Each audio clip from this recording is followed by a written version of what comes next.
حضرت مولانا سجاد صاحب فرماتے ہیں آج کتنا بڑا کام کر رہے ہیں، بچے ایسے ہی نہیں بنتے. فرماتے ہیں رات کا اندھیرا ہوتا تھا اور میرا والد مودی منظور فرمایا کوٹھے پر چڑھ کر تہجد میں جب روتا تھا تو ایک غیر مسلم گھرانہ تھا ہمارے پڑوس میں، وہ ہندو بھائی میرے والد کے پڑوس میں آ کر بیٹھ جاتے تھے. میرے والد جب روتے تھے اللہ کے سامنے دعا میں تو وہ ہمارا بھائی بھی جو مسلمان نہیں تھا وہ بھی روتا تھا. تم مالک سے جو مانتے ہو میرے لیے بھی مانگو.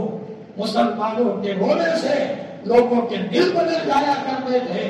آج مسلمانوں کے اخلاق کی کہانیاں بڑی عجیب ہے. مولانا سجاد صاحب فرماتے ہیں میری ماں بھی بڑی عجیب تھی. میری ماں نے میری تربیت کی ہے.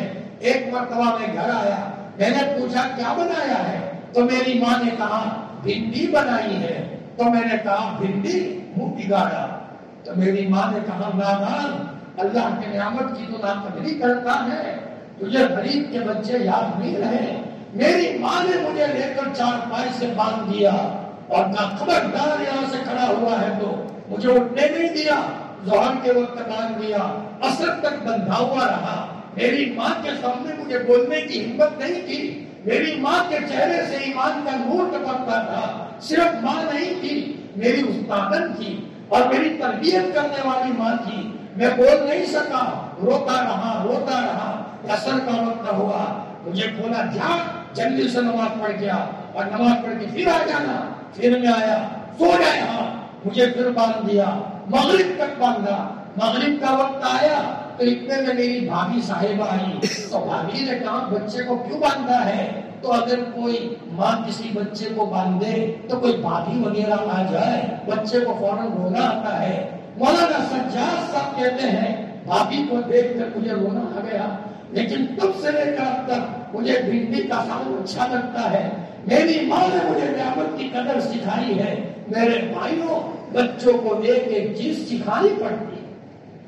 نعمت کی قدر کرنا سکھانا پڑتا ہے، نماز کا اہتمام سکھانا پڑتا ہے، گناہوں سے بچنا سکھانا پڑتا ہے، قرآن کی تلاوت کا شوق سکھانا پڑتا ہے. ہمارے پاس ایک بچہ آیا، مولانا میں نے جو کم وقت میں نے حفظ کیا اس کی وجہ یہ ہے.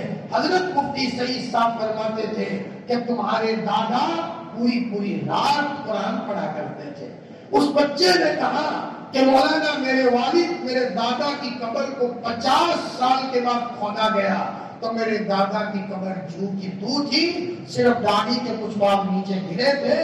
پورا گاؤں کہنے لگا یہ صاحب پوری رات قرآن پڑھتے تھے. اس کے نتیجے میں اللہ پاک نے مرنے کے بعد بھی ان کے بدن کو کیسا سلامت رکھا ہے.